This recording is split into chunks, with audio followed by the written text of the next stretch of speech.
Welcome, ladies and gentlemen, to the World of Wrestling podcast. Here today to discuss about AEW Dynamite, April 1st, 2026 review. My thoughts on the show tonight, it was average at best. They told some stories, I will give them that.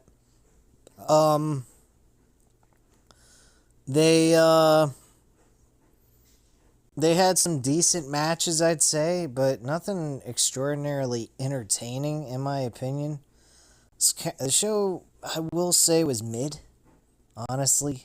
I don't think that this was superb, but it was a passable show, watchable at least, and it was somewhat enjoyable, especially the main event with Speedball, Mike Bailey, and MJF in the main event.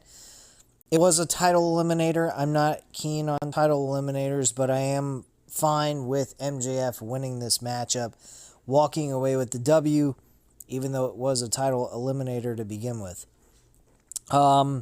We had a contract signing between MJF and Kenny Omega.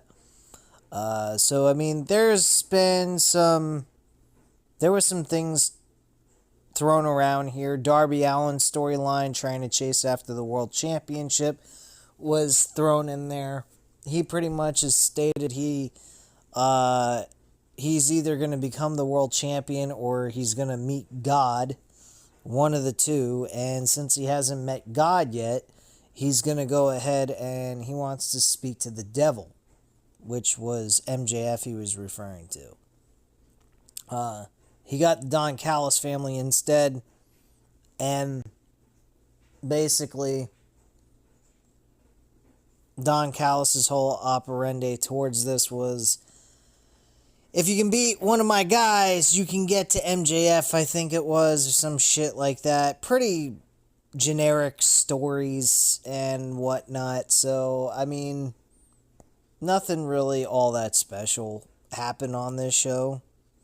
I mean, if you missed it, you can catch it. I would say catch it on highlights of it and whatnot. But honestly, you didn't miss a whole lot. There was some good wrestling on this show, I'll give them that. But overall, it wasn't exactly the best show in the world. I mean, fucking Swerve Strickland wasn't highlighted on this show. Even though he lost to Kenny Omega, okay, great. Why do we take him off television, but we have Brody King running around? We also we also saw the return of Chris Jericho. Before the show was to start with the whole contract signing, there was pyro going off. Why there was pyro going off while Tony Schiavone was in the middle of the ring to bring out both participants for this world championship match at Dynasty is beyond me, but it is what it is. And then all of a sudden Chris Jericho shows up, and Jericho kind of just stares around, smiling, happy that the fans were receiving him in a positive light, and he acknowledged them and said, "I'm home." So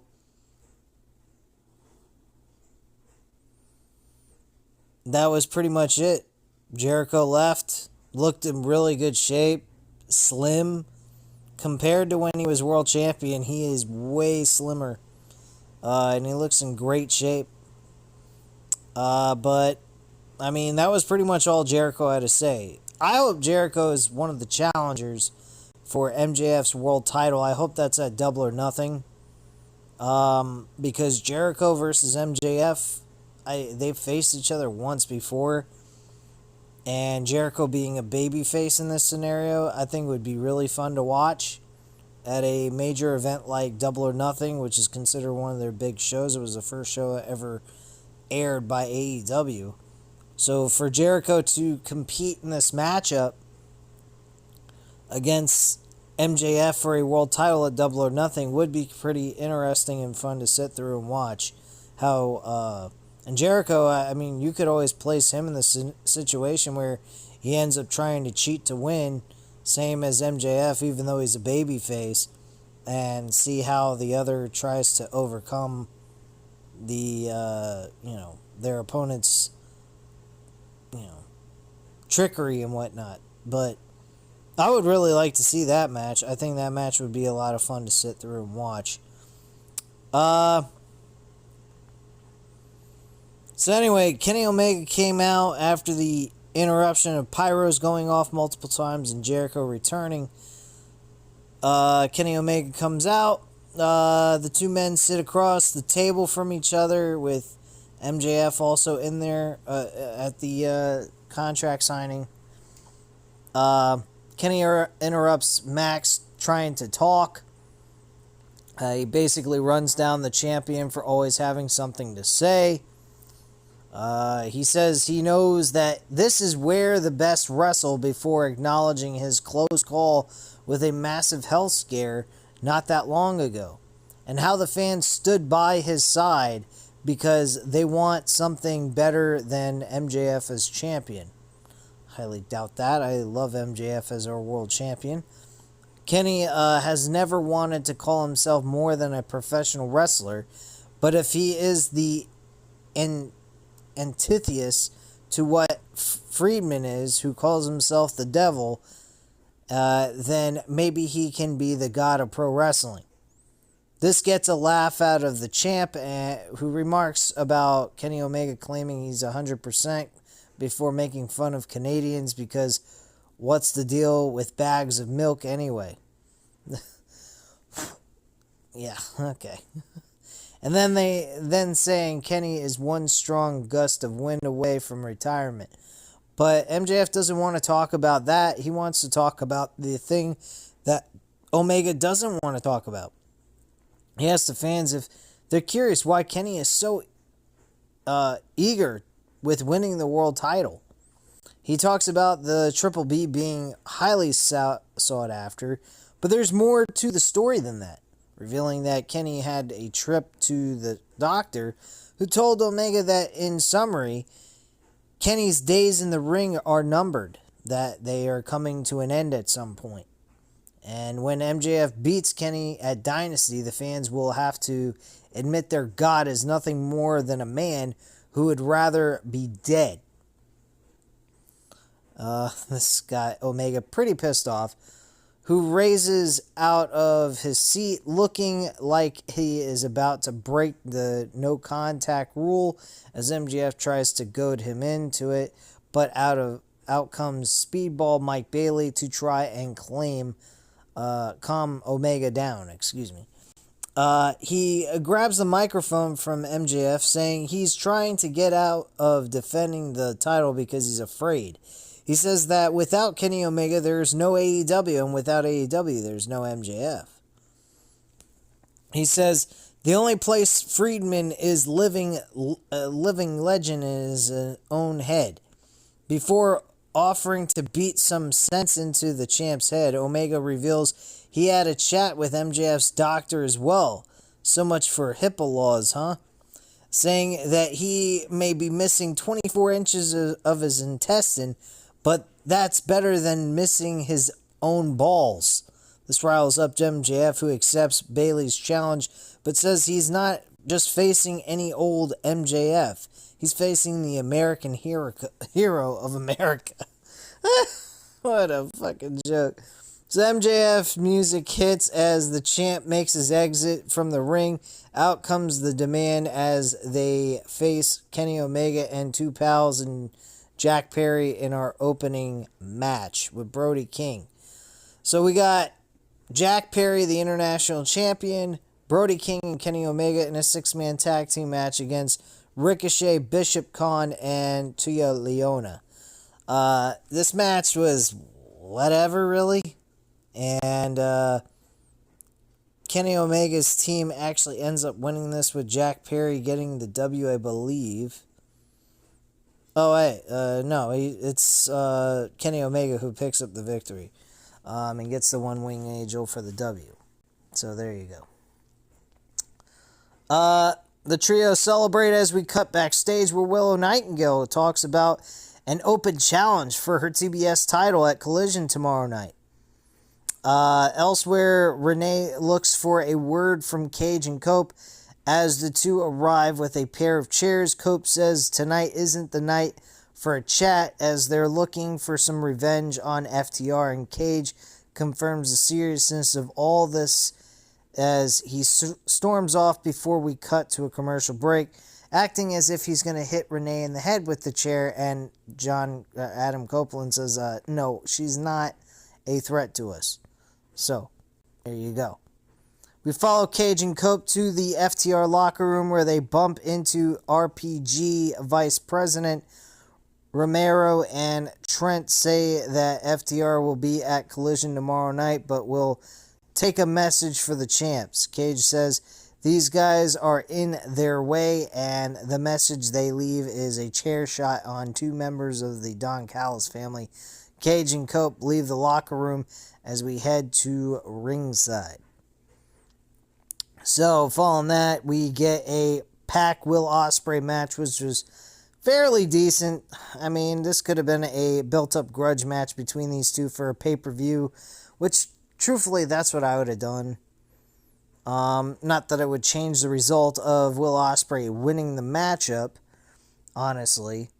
Pac, I really don't like the fact that he's taking L's. This guy's got so much talent, yet he's always put in situations where he has to take an L. I don't understand that either. Anyway, moving on. No time for celebration as Pac attacks Will Ospreay after the bell rings. Before the rest of the Death Riders follow suit, Claudio wraps a chair around Ospreay's neck, but Mox holds him back enough to get a microphone. He says there's 6 of us and only 1 of you. How did you think this was going to go? This could have been a very bad situation, but he's just going to give Ospreay some advice. Next time, use your head or you'll lose it. With that, the Death Riders leave Ospreay in the ring before heading through the crowd as a graphic reveals Mox will have a Continental title eliminator match against Anthony Bowens tomorrow on Collision. Commentary runs down what's to come tonight before we go to a commercial break. Okay. Next we have Mina Shirakawa and the Brawling Birds, Alexa Windsor and Jamie Hayter, against the Triangle of Madness with Tekla, Julia Hart, and Sky Blue. This match, don't really fucking care. Mina Shirakawa and the Brawling Birds get the victory. Jamie Hayter actually gets the win for her team, pinning Hart, and that's how that match ended. We then take a look back at the Blackjack Battle Royal and the situation between Juice Robinson and Tommaso Ciampa before those two face off tomorrow on Collision. With that, we head back to the ringside where Darby Allin comes out with a microphone, and he said he was keeping on the throttle until he meets God, but since he's not since he hasn't met God yet, he wants to talk to the devil. He talks about MJF's dealing with the Don Callis family and how he hopes that anyone can beat MJF at this point so he can stop this BS run that he's on. He then calls out MJF, but he's met with the Don Callis family instead, and Callis talks about how much they're being paid to help the champ out, and that MJF will have a hand-picked member of the family facing Darby at Dynasty. If Darby wins, then MJF will be happy to give him a shot at the world title after he destroys Kenny Omega, and the hand-picked member that will face Darby is Andrade El Idolo. This is an interesting match. I honestly don't know how they're going to book this. I really don't know.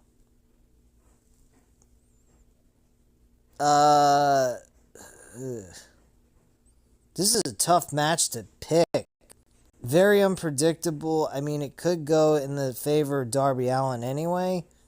So he could go and face MJF at the Double or Nothing pay-per-view. That is a situation that could occur, or Andrade could end up winning this matchup, keeping his membership with the family, with the Don Callis family intact. Because I honestly think if he loses, he's going to end up losing his place with the Don Callis family. So, I'm not quite sure. It is something that we probably would have to sit back and watch unfold to really get a general idea.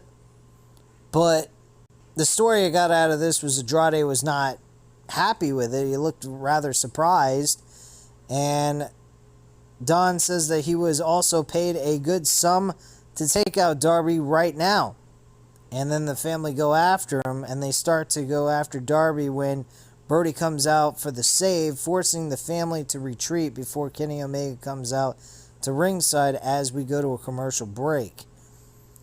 He also gave Darby Allin a handshake with him and Kenny Omega, so that was basically it. And then we got the main event. That was pretty much it. MJF ends up getting the W here. Devastating ending to this matchup. He hits a tombstone pile driver on the outside on the apron, the hardest part of the ring. And then he ends up dropping him with I believe it's called I'm trying to fucking remember what the name of that move was. It's called the Rocket Pile Driver, I think. Who the fuck knows? Heat Seeker, he connects the Heat Seeker for the win and walks away with the W. MJF celebrates his win for just a moment before attacking Bayley after the match, but Omega manages to run him out of the ring, and the champ holds his title up high up in the air, telling Omega to look at his future before heading to the back. And Meta comes out to check on Bayley as commentary runs down tomorrow night's special edition of Collision, and that's pretty much it. The show goes off the air with Omega holding Bayley's arm in the air, showing that he put on a good effort, but to no avail. That was pretty much your show. That's it. It was not much. So, I managed to pull this off in less than 20 minutes. Generally, these reviews go about 20, 30 minutes. So, there wasn't a whole lot to this show.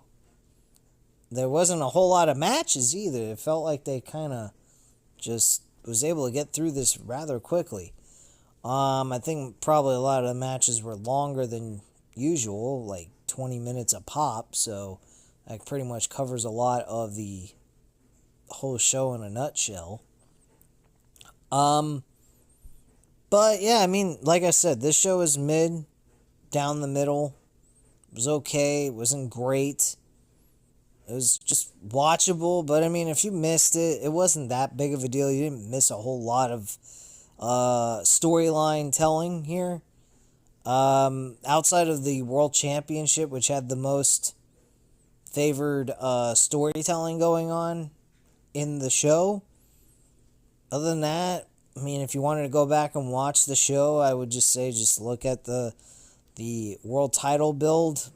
And that's basically it. There was nothing else major that occurred on the show. If you're interested in the matches that took place, yeah, I'd say watch those.